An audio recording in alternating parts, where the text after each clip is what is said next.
What's going on, Washington Commanders Nation? It's your boy Rio, back with the latest and greatest from the Rambling with Rio YouTube channel, where we ramble about the Washington Commanders. Today is Tuesday, August 2nd, and as you can see, I got my boy Josh Taylor from the Taking Command with Josh podcast here with me. We had 10 toes down in Ashburn today.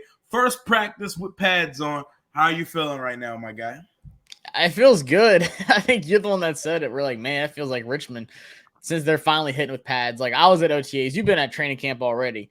But without the pads, it's completely different. You hear them, hitting against each other. There were some guys out there hitting. Reeves was laying the hammer for no reason. Like well after the play, Reeves was hitting guys. So it was good. It was hot. There's some big, highlight moments for us personally.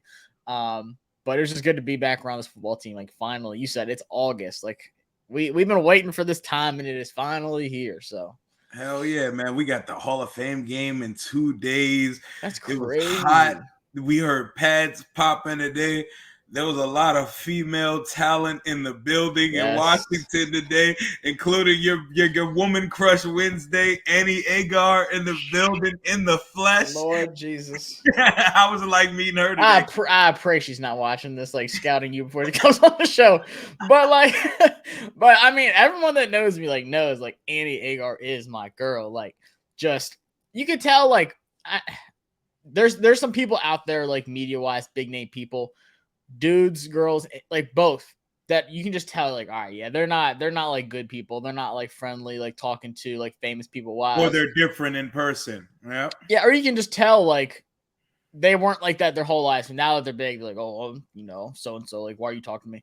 She's not like that at all. She's the complete opposite. She's the most down to earth. I feel like she's the Southern girl of sports media, but now she's up there in Chicago living big. But it's just you can just tell she's level-headed. She's not, just some big wig. She thoroughly enjoys interacting with people, reposting people's stuff, and just making people laugh and be funny and talking about sports with us. So I mean, it was very surprising to me to see her. I wasn't expecting her to be there at all. Hey, I know man, that Ron Rivera connection rolls deep. That's what she said. She was like, Ron told me to come, so I came. I was like, oh yeah, shout out to Coach, man. Yo, Coach got all taking care of us, man. Shout out to Annie Agar, by the way. Got to get you on the pod. She fine too, bro. I can't say nothing. I'm gonna keep my mouth shut because I know she's gonna watch this. That's just my luck. Man. I'm just saying she glows. She's glowing in person. She looked even better, as advertised. Man. We love to see it. But there was a guy we had out there at practice today before we get to our observations for practice that just came back home. A legend, HBK, came back home to retire with the home team. What did Ryan Kerrigan mean to you as a fan of the Washington football team, Redskins, Commanders? All the above. It was really weird seeing him talking at the podium with the Commander shirt on too. It was mad weird. I wasn't ready for that at all. I feel like I was in the Twilight Zone. But he meant a lot to me. Just I remember when we drafted him from Purdue, I was all right, I was still kind of young in the game. He was with us for a while. I was super young. But he was one of the guys that I remembered watching for his whole career, because people don't stick around with us for long. But he was that one guy that stuck around, he's the all-time sack leader for Washington, so he made history. It's going to be in the Ring of Honor. I think we should retire his jersey. You said it too. Some guy was wearing 91 at training camp today. It was just weird. But for me, he's up there with the Sean Taylor, esque of how good they were on this defense. So he was a historic, franchise changing guy for us. And it sucks that he couldn't finish his career with us. He had to go to Philly for 1 year, which I mean, I guarantee you he wanted to stay. He never wanted to leave. That was us. We're going to act like that year didn't happen, bro. We're going to act like that never happened at all, bro. But it was just weird. I would have loved for him to just been here one more year and then just retired his whole career in Washington. That would have been awesome. But still, I mean, it's not like he did much with Philly. It wasn't this huge role, anything like that.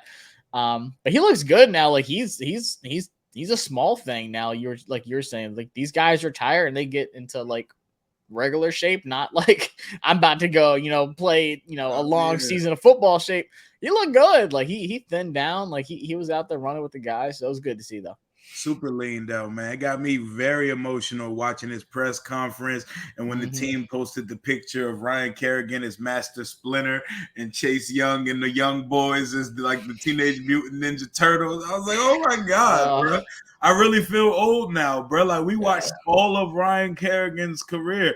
And I think at times, because he wasn't a flashy player, and because his sack numbers didn't always replicate those of a J.J. Watt, Chandler Jones, Khalil Mack type of stature, that we forget how great he was in the Iron Man streak that he put on here. Like this guy didn't miss a game for 9 seasons straight here. So reliable, yeah. So reliable, 140 games in a row. Like that's unheard of in this league for this team. And that's our all-time leading sack getter, 95.5 sacks. And that's not counting the fact that this man was probably held every other snap of playing football for this organization. Yeah. Everything he meant as far as a person and mentoring these young guys here. And he's going to throw his hat in the ring and see if he wants to coach. And Ron and them are giving him the opportunity to go out and help coach the D-line for the next couple weeks to see if this is something he wants to do. The Commanders have done a good job of bringing the alumni back and involving them some way, whether that be media, whether that be some type of alumni relations or something. There has to be a home here for Ryan Kerrigan because that's the guy, man, right? Oh, yeah. If anything, he's going to be next to Logan Paulson, like breaking down film and stuff. Let Paulson do the offensive stuff. Let Kerrigan do the defensive stuff if he doesn't like coaching. But I would say there's definitely – a coaching opportunity for him here. I mean, he's already, like I said, at training camp. He's like down low, like looking at everything. Like he's down there with the defensive line. Like you can tell he wants to be out there hitting somebody. But I think there's definitely a spot for him. And I would hate for him to go somewhere else and coach. Like watch our luck, he's going to go to some other NFL team and turn into like a defensive coordinator in 3 years. That would make me so sick. What he needs to do is take Mills' job or be like his intern on the D-line and then eventually at some point take the defense from Jack or Chris Harris, work his way up. But before we get off the 91 topic, what was your favorite Ryan Kerrigan moment as a fan? It had to be that strip sack on Dak when Preston Smith picked it up right there. And then it was right there at the end zone. That was the icing on the cake. That's got to be hands down number one. But anytime he hit that HBK like celebration, because he was my favorite wrestler. You see this WWE. You too? Bruh. I can't tell you. Embarrassing story. One time when I was little, I had these pants on. I did the whole leg thing, ripped my pants. Wide open. My mom was like the lowest lunge you could possibly do. Literally. So I said, just wide open. But HBK to this day is my favorite wrestler all time. Shawn Michaels, the GOAT. That's my number one, bro. I'll sweet chin music anybody that says anything different. Greatest finisher in wrestling history. No debates asked, bro. The Ric Flair match, saddest thing I've ever watched. Oh my God. He didn't want to do it. I'm so sorry, Rick. I'm so sorry. He's like, come on. He said, night. My favorite Kerrigan moment, I'll say probably selfishly, was I was there for his first game and he got a pick 6 in his first game. Oh, yeah. The Giants. That was the Rex Grossman year, 2011, the year where we put our reputation on Beck and Grossman. This guy had a pit. He batted in the air and housed it. That was special to see, man. I was sitting 10 rows back for that one. I was like, oh, we might have really got a guy. I remember when we drafted him, people were, oh my gosh, they should have took Blaine Gabbert, or they should have gotten the quarterback market. I'm glad we didn't, because this is a day one Ring of Fame guy. And when it is that time, I'm going to need somebody in the organization to right the wrongs of Trent Williams, because I need him coming back to do the same thing when he is ready to hang up his jersey in the rafters, be in the Ring of Fame, and eventually wear a gold jacket. Someone needs to write that, and we need to see Trent get sent off to the sunset the same way. You think we can get that done one day? It's not looking good. It's not, bro. Dan Grant loves him. He probably got another 2 years in him or so. Watch, he's just going to just keep killing it out there, and then be like, oh, I'm a 49er. That's our look. Oh, yeah, man. But practice. Today we were at practice, bro. Main observations. Who stood out to you? Who didn't stand out that you would have liked to see? Like, give me some of your thoughts from practice today. I mean, I think the group that stood out the most so far, and like seeing reports and then seeing it today, has been the tight ends. Yes, sir. Like, we finally got a tight end room, which is crazy because obviously Logan's out. So like for me, training camp, I'm not like getting these, big time observations like, oh, so and so is gonna suck this year, or so and so is gonna go off this year. Like, no, for me, like a guy like Logan Thomas is out. So you got Cole Turner, who, like I said today, catches everything. And then Curtis Hodges, who is an undrafted free agent from Arizona State. He's 6'8". Like, he is the definition of a receiving tight end, just like Cole Turner, who is a giant too. Like, I think there's a legit shot as an undrafted free agent. He makes a roster spot. Curtis Hodges does. Like, I think there's a shot. You said Cole Turner's tight end 1 right now. When's Logan coming back? Like, we don't know. And it's not just Logan. Bates hasn't practiced really yet. Yeah. Bates hasn't. Cole Turner's got all of the number 1 reps since the start of camp.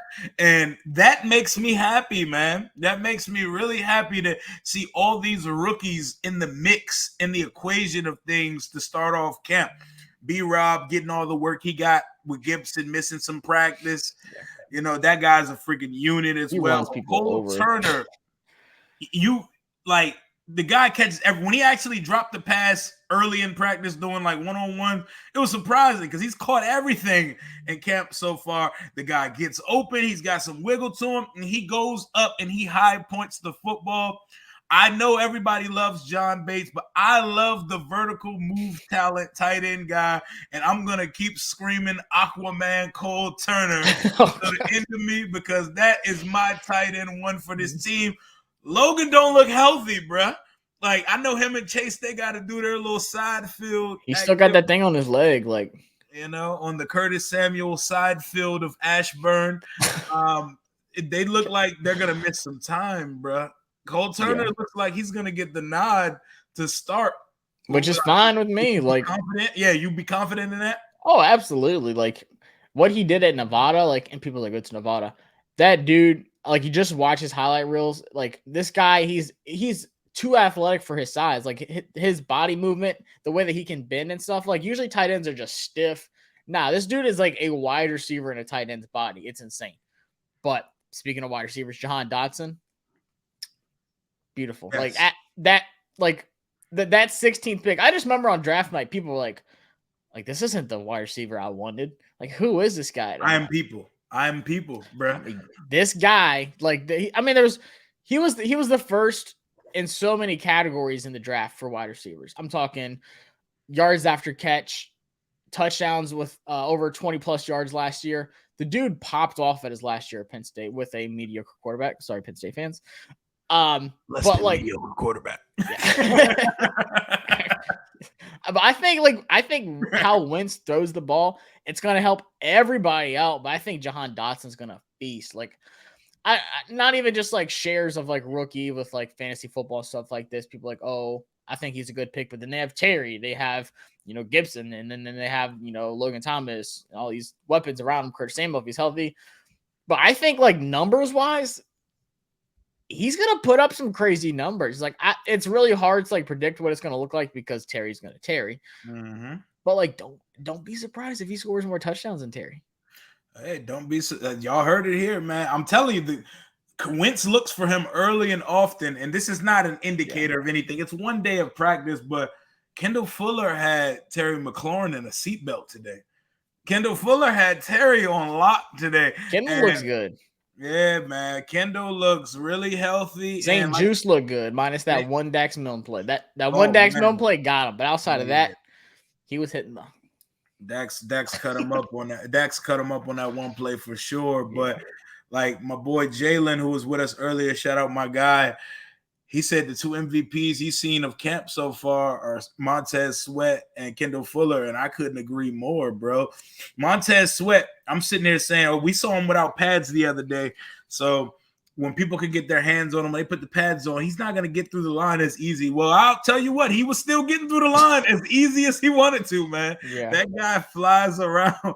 If it wasn't for him always chirping at somebody and Ron always having to yell at him and talk about his maturity, we'd be talking about how this guy's about to absolutely take over in year 3. The Cole Turner catch that people were fighting about. He had no sway, no influence on the play at all. He's like, oh, hell no, he dropped that shit.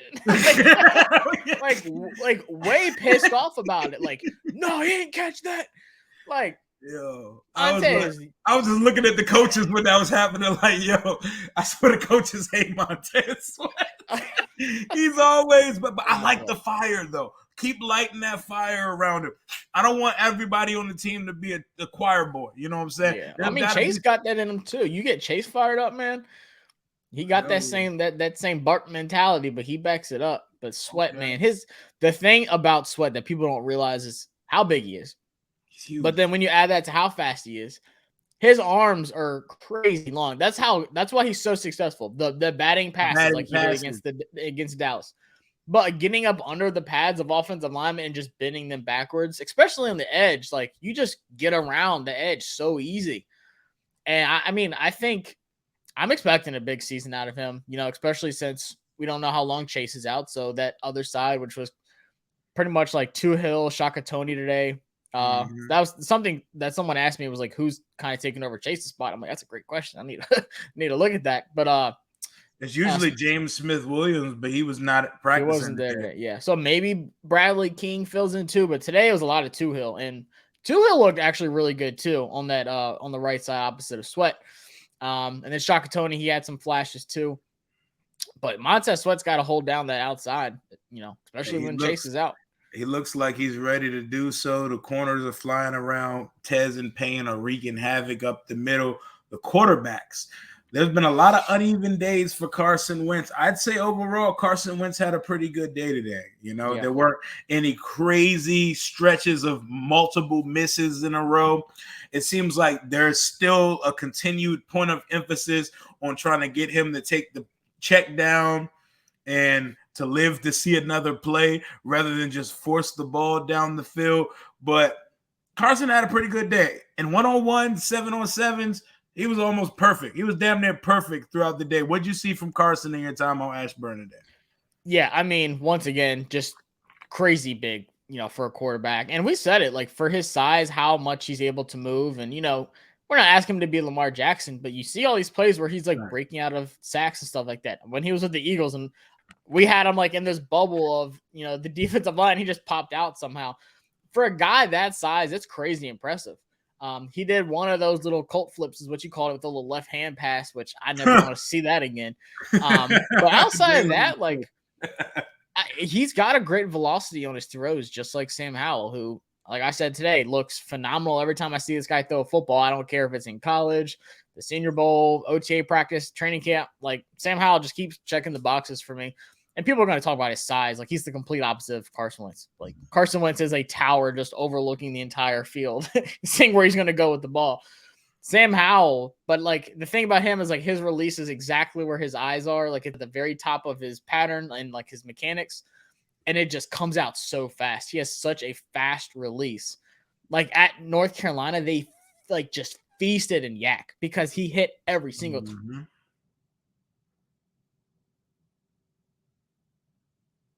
Oh, your John froze. Oh, can you see me? All right, you're back now. You're good. Okay.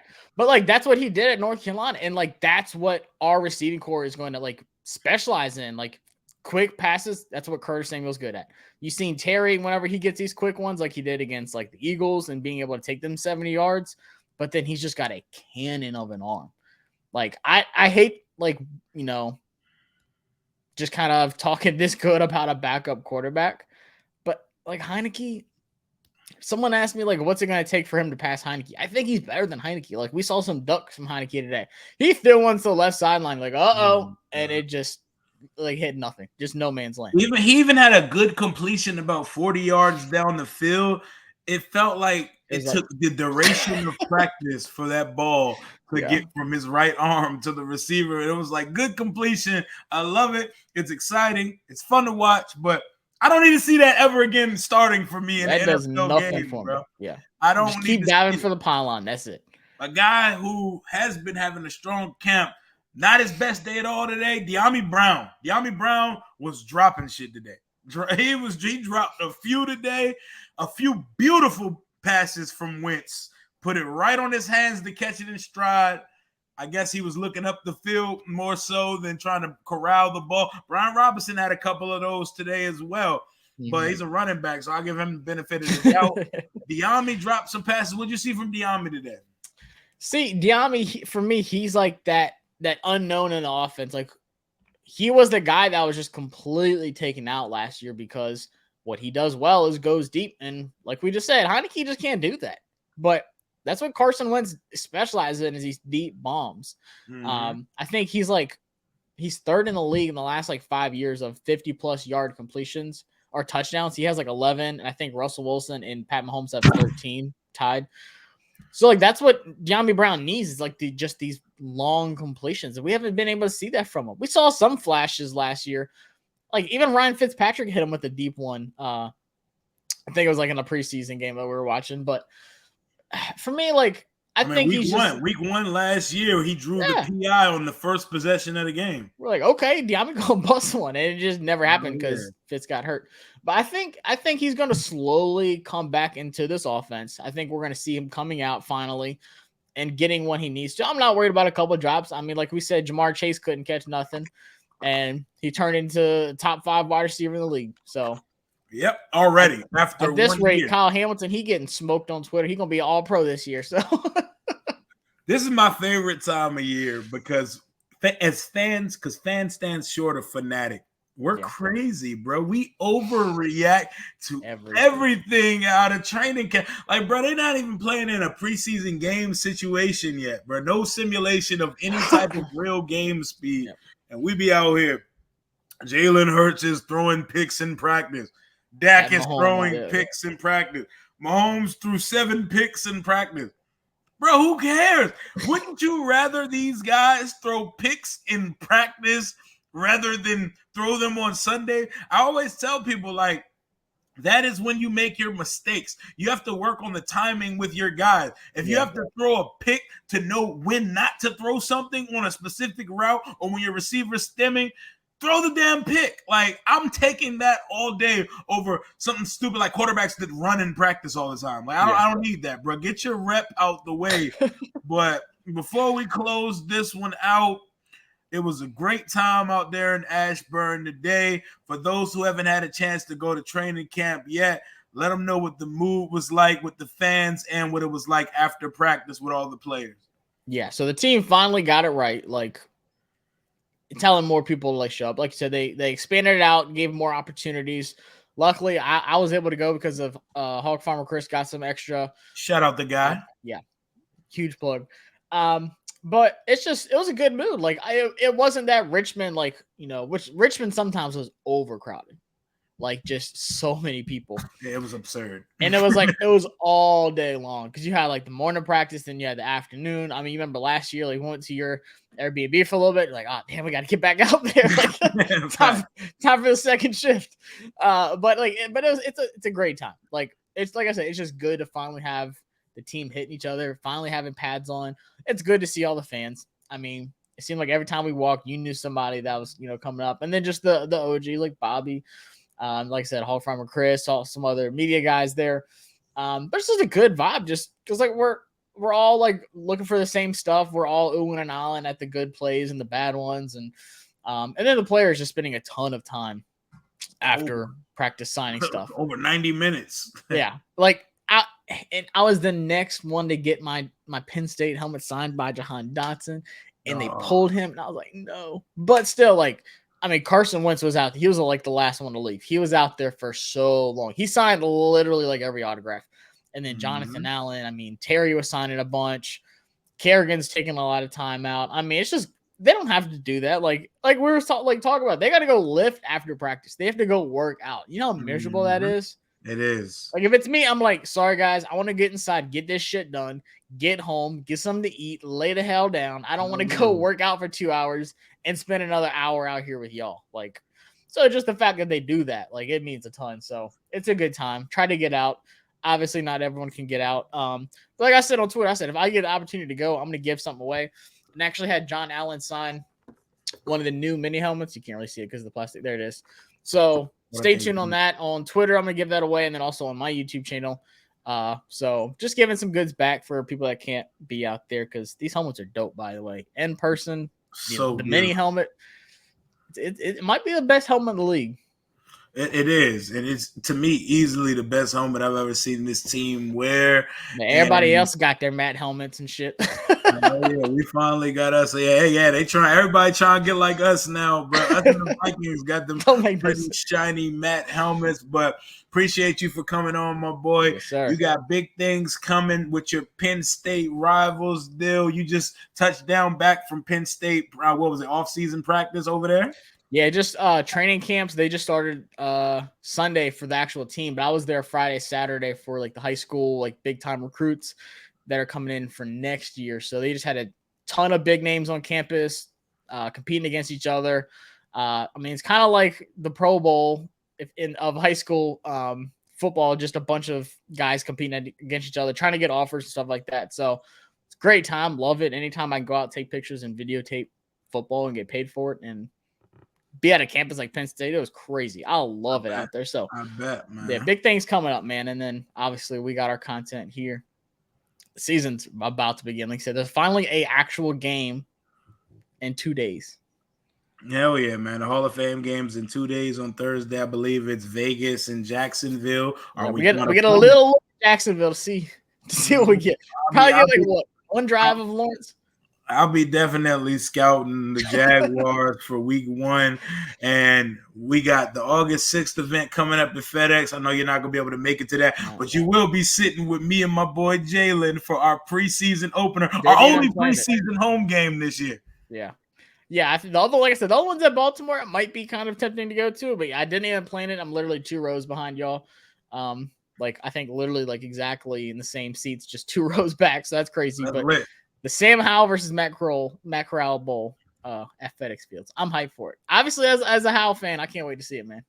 Hell yeah, Howell versus Corral. I'm ready to see. We get to play our brothers up in North Carolina. The Comanthers family reunite. But appreciate you for coming on. Let folks know where they can find you, and we can sign off for the day, man. Absolutely. On Twitter at Josh Taylor FB, like football. And then, like I said, Taking Command with Josh Taylor on YouTube channel.